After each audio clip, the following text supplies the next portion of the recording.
안녕하세요. 이번 시간에는 개념이 정말 중요하다, 정확히 알아야 한다, 이런 부분을 강조하시는 분들에 대한 제 생각을 말씀을 한번 드려보겠습니다.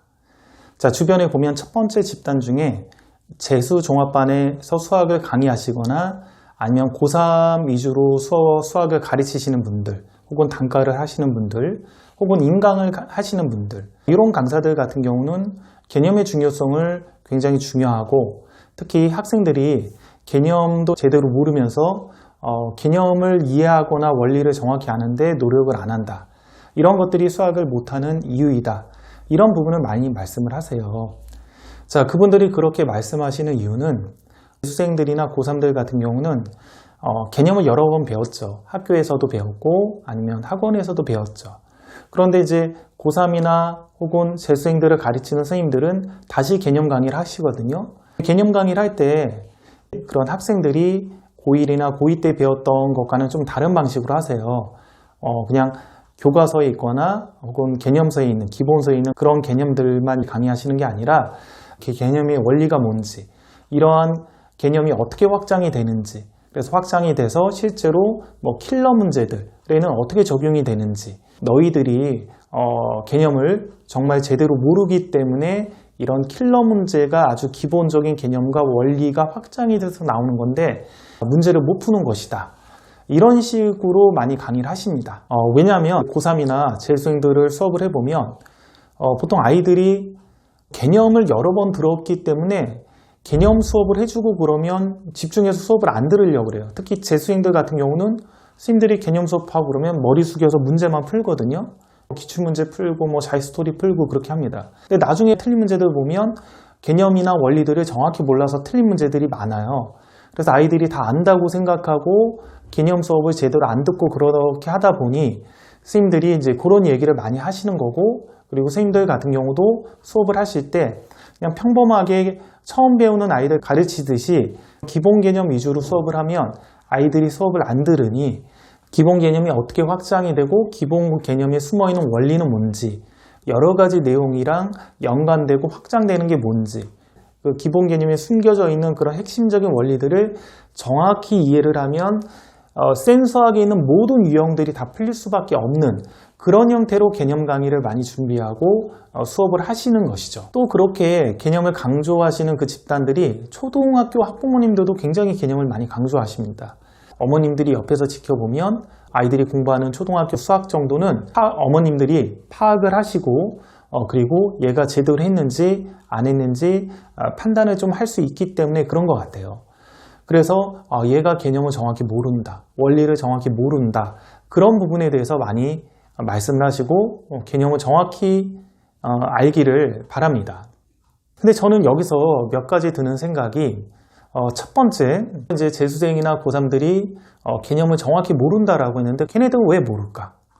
도대체 개념을 본인들도 공부를 했을 것이고, 심지어 학교 선생님들, 수학교육과를 졸업하신 선생님들이 올바른 방법으로 개념을 강의를 해주셨을 것이고, 학원에서도 수업을 고1과 고2 때 충분히 들었고, 고1, 고2 선생님들 같은 경우도 개념 강의를 할 때 처음 배울 때는 기본 개념 위주로 하지만 아이들이 내신 때 복습을 할 때는 또 거기서 확장이 되는 심화 개념이라든지 그런 부분들을 또 강의를 또 해주시거든요. 근데 그렇게 들었음에도 불구하고 얘네들이 고3이 와서 혹은 재수를 하게 돼서 고3 재수부 선생님들이 이렇게 수업을 하시면 얘네들이 개념도 제대로 모르면서 문제만 풀고 나중에 틀린 것들 보면 원리나 개념을 제대로 몰라가지고 틀리는 현상이 반복이 되는데, 그 부분이 왜 그렇게 되느냐 이 말이죠. 저는 그 근본적인 원인은 뭘까요? 그 부분을 고민을 해보자라는 것이죠. 초등학생들도 마찬가지예요. 어머님들이 보시기에 얘가 원리도 모르고 이렇게 하는 것 같다. 분수의 나눗셈, 가령 분수끼리 나누거나 그렇게 할 때 역수를 곱하면 나온다. 근데 그 원리가 뭐냐? 얘가 원리도 모르고 기계적으로 막 그렇게 풀어요. 그럼 왜 그렇게 푸냐? 그러면 학원 선생님이 그렇게 가르쳐 줬다. 그러면 어머님 입장에서는 답답하죠. 자기가 십자가를 진 듯이 아이의 수학을 내가 다 책임져야 된다라는 그런 사명감으로 어떻게 하면 정확히 얘를 가르칠까, 그런 부분에 집중을 하거든요. 근데 생각을 해보면 아이들은 학교에서 교대에 나와가지고 굉장히 정확한 방법으로 수업을 하시는 선생님들한테도 수학 수업을 들었을 거란 말이죠. 그리고 만약에 학원을 다니면 학원에서도 배웠을 거란 말이죠. 그럼에도 불구하고 아이들이 왜 정확한 원리나 개념을 모를까요?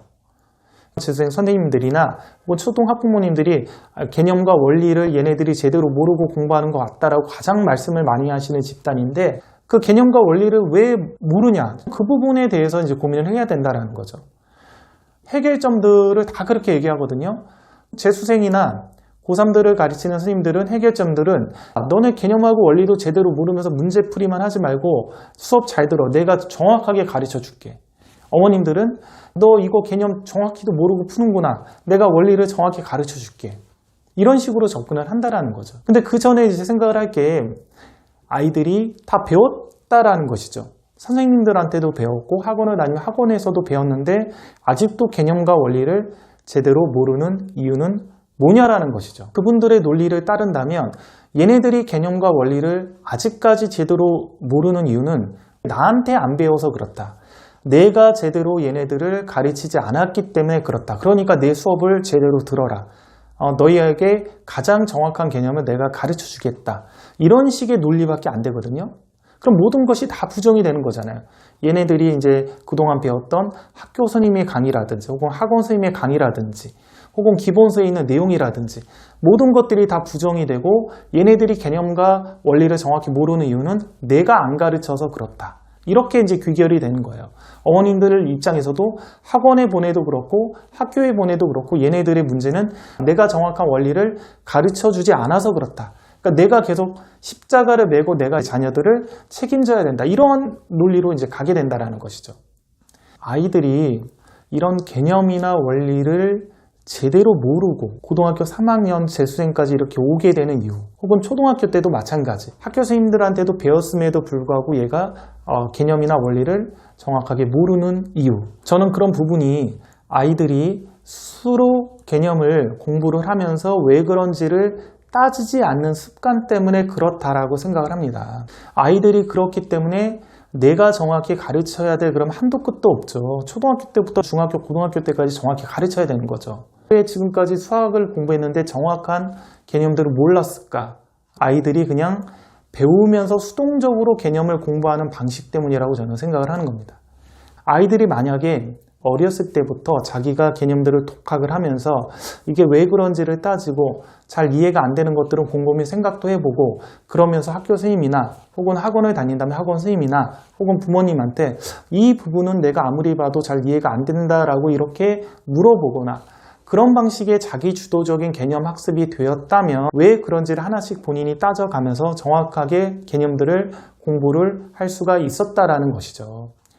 그러니까 그런 원인들이 이렇게 발생하고 현상들이 있을 때 정확한 개념을 전달하기 위해서 내가 정확한 개념을 가르쳐 줘야 된다가 대안이 아니라 아이가 정확하게 개념을 공부하는, 스스로 공부하고 따지고 왜 그런지를 이해하고 원리를 찾으려는 그런 공부 습관을 어렸을 때부터 만들어주는 것이 중요하다라는 것이죠. 댓글로 이런 얘기를 하시는 분들도 계셔요. 아니 어차피 혼자 개념을 읽고 공부하나, 아니면 학원 선생님이나 학교 선생님한테 배우나 똑같은데 왜 시간이 더 걸리고 비효율적인 작업을 이렇게 시키냐, 더 느리게 수학을 공부하고 더 아이가 혼자 공부하다 보면 정확하지 못하게 개념을 배울 수도 있는데 잘못된 거 아니냐, 이런 얘기를 던지시는 이제 분들이 계시는데요. 아이들이 고3이나 재수생까지 갔을 때 여러 번 개념을 들어도 아이들이 정확한 개념의 원리를 모르고 그 원리를 모르기 때문에 수능에서 맨날 고득점 문제들이 틀리는 이유는 그런 방식의 수동적인 개념 학습들 때문이라고 생각을 합니다.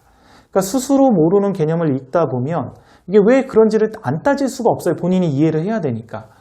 왜 그런지를 따지게 되고, 따지다 보면 하나씩 이게 왜 성립하는지 원리들을 본인이 이해하려는 그런 습관들이 형성이 되는 것이죠. 그래서 이런 개념 독학은 초등학교, 중학교 혹은 고등학교 때까지 할 수는 있겠지만 어렸을 때부터 이런 습관을 가지는 것은 단순히 그 자기주도적인 습관을 떠나서 아이들이 차후에 고등학교 올라갔을 때 개념을 정확하게 이해할 수 있는 그런 밑거름이 된다는 것입니다.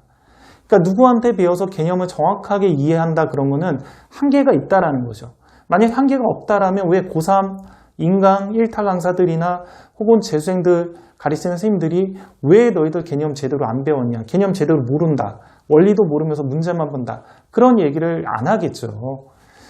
이런 현상이 벌어졌다. 근데 그 현상에 대한 대책 혹은 대안은 내가 얘를 정확히 가르쳐야겠다. 그게 아니라 아이가 개념을 스스로 따지면서 공부하는 습관, 자기가 개념을 익히는 습관, 왜 그런지 원리를 생각하는 습관을 만드는 게 핵심이다. 그래서 저는 개념 독학을 많이 강조하고 있는 것이죠. 여기까지 하겠습니다.